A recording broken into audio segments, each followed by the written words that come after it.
Bonjour, je suis heureuse de vous retrouver. Aujourd'hui, je vais vous parler de l'hysope anisé. Mais avant de continuer, si ce n'est pas encore fait, pour ne pas louper ma prochaine vidéo, abonnez-vous, en actionnant la petite cloche juste en dessous. Et un petit pouce bleu pour m'encourager.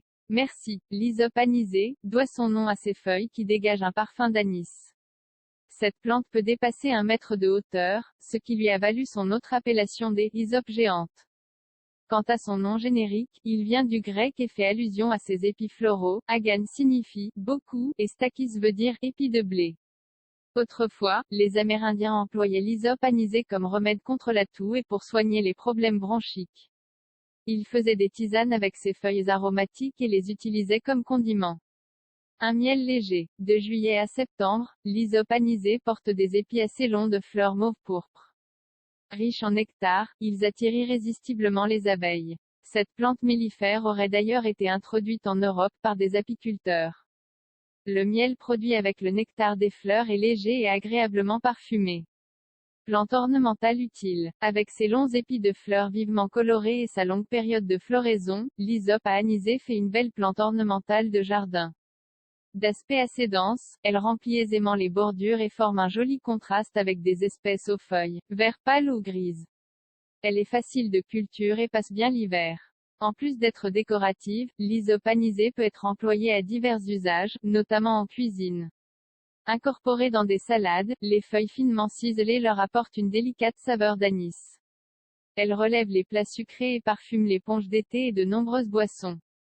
Infusées, elles donnent de délicieux thés aux herbes. Séchées, les feuilles peuvent être utilisées pour parfumer les pots pourris. Les grands épis de fleurs coupés font de très jolis bouquets sauvages et de belles compositions florales séchées. Mysore anisé. Agaciare funiculum. Cette plante vivace robuste est originaire du centre de l'Amérique du Nord. Les épis de fleurs, dressés, mauve à pourpre, sont riches en nectar et attirent les abeilles. Les feuilles sont ovales à triangulaires, pointues, courtement pétiolées, avec le bord dentelé et un arôme d'anis caractéristique. La tige est dressée, grêle et feuillue. Hysope anisé. Agastac, IC. Uniculum à l'état sauvage, l'hysope anisé se rencontre dans les prairies, les plaines et les bois humides. Culture. Hysope anisé. Agacia difeniadum. Type, vivace rustique. Hauteur, 0,60-1,20 m. Situation. Ensoleillée. Sol. Aime les sols humides, bien drainés et fertiles, mais peut survivre dans des sols pauvres. Reproduction. Semer sous abri ou diviser les plantes au printemps, engraisser de compost. Prenez des boutures de bois tendre en été. Récolte. Cueillez les feuilles au printemps et en été, et les fleurs en été. Conservation. Les feuilles peuvent être séchées pour être utilisées en infusion ou comme condiment. Utilisation. Culinaire. Les jeunes feuilles donnent une saveur anisée aux salades, plats sucrés, boissons froides ou chaudes.